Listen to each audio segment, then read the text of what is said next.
बदनाम तो ना करबो, बदनाम तो ना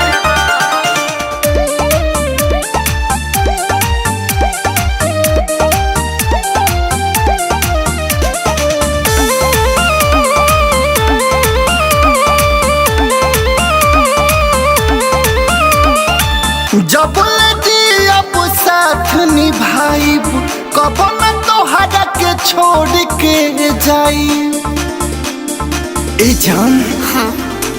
जब लगी अब साथ निभाइब कब न तोहरा के छोड़ के जाई।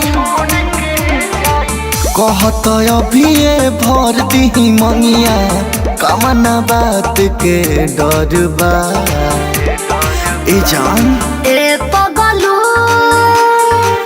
अपन पगली के बदनाम तो ना करबो, दिल तोहरे वाला तू कब काम तो ना करबो। अरे कबो न रे पगली।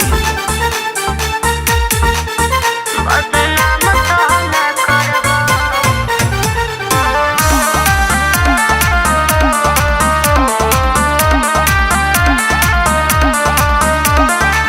तोहरा लाए जन सारा जग से लड़ जाइब हो।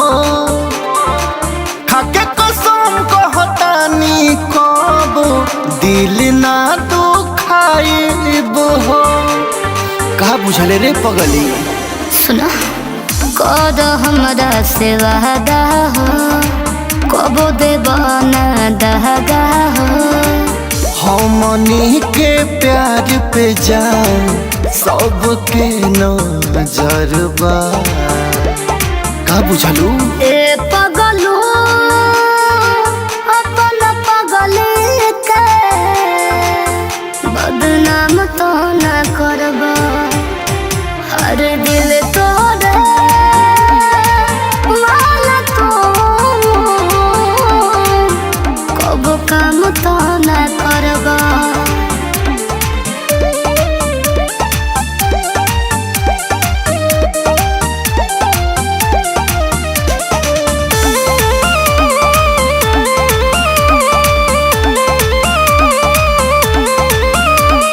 जन्मो जन्म के ये जान तोहरे से बनाता हो।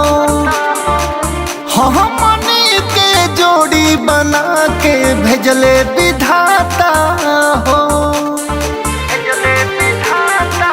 सुना तोहके मानिले हम भगवान, तोहरे में बसेला मोर प्राण।